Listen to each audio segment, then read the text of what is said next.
අවසරයි. අදත් මම ආවේ ඔයගොල්ලෝ එක්ක රසවත් කෑමක් හදාගන්න. මේ ගොටුකොළ ඩෙවල් එකක් හදන්නේ කොහොමද කියලා. මම ගොටුකොළ ටික සුද්ධ කරගෙන මේ හොදලා අරගෙන තියෙන්නේ. ඊට පස්සේ ඒකට අවශ්‍ය වෙනවා සුදු ලුණු, බොම්බයි ලුණු, ඉඟුරු. මම ඉඟුරු ටිකක් තලාගෙන තියෙන්නේ. මේවත් ඔක්කොම අවශ්‍ය දේවල් මම කපාගත්ත ඒ විදිහට. අපි බලමු දැන් ගොටුකොළ ඩෙවල් එක හදන්නේ කොහොමද කියලා.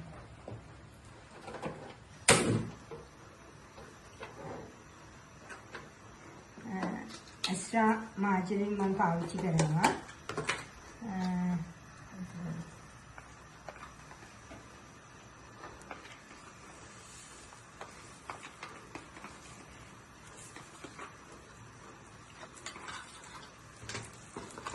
මේකට මම ගොඩක් කෑම හදන්න ගොඩක් වෙලාවට පාවිච්චි කරන්නේ පොල් තෙල්.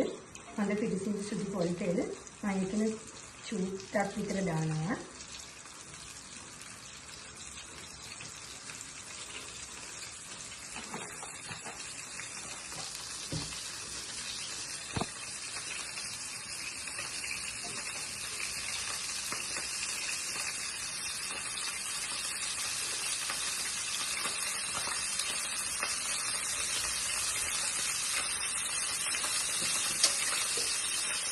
ඒකට එක්පාසු කරන ඉස්සල්ලාම ජීවිත ටික කපාගත්ත ඉදිරි ටික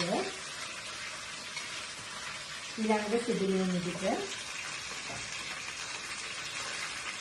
ටිකක් දානවා බොම්බලුණු ටික දානවා මේ ඉතිරි සිදුලුණු ටික මම අන්තිමටම ඇඩ් කරන්නේ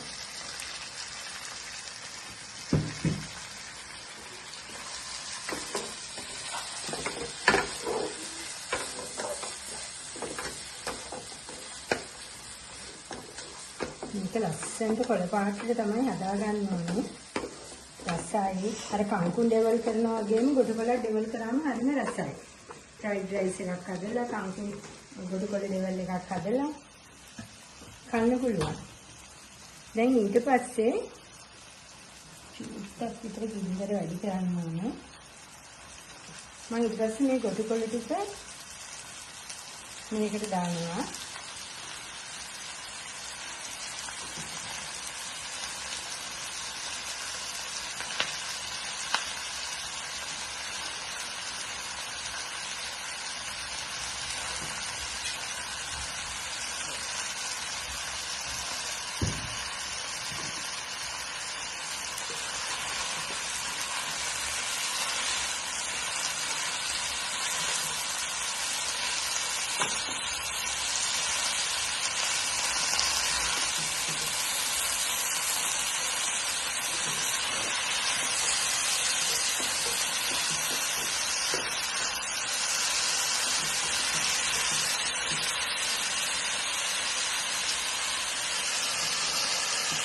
ගොටුකොළ ඉතින් හරිම රසයි ගුණයි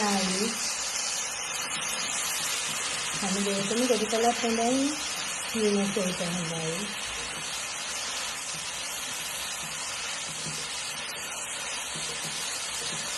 මේක ගොඩාක් මොකක් කරගන්න ඕනේ අර කොළ පාට මේ ලස්සනට කොළ පාටට තෙන්නේ දැන් මම මේකට ඇඩ් කරනවා ඉතිරි සුදු ලුණු ටික.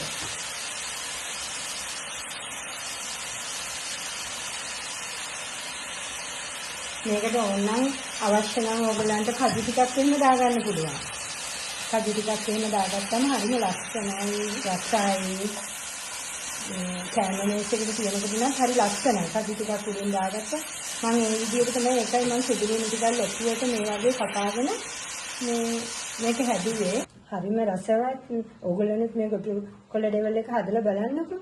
මම ආයි රසෙටම හදන කෑමක් අරගෙන ඕගොල්ලෝ එක බෙදා ගන්න එන්නම්. එහෙනම් මම ගිහින් එන්නම්. බයි.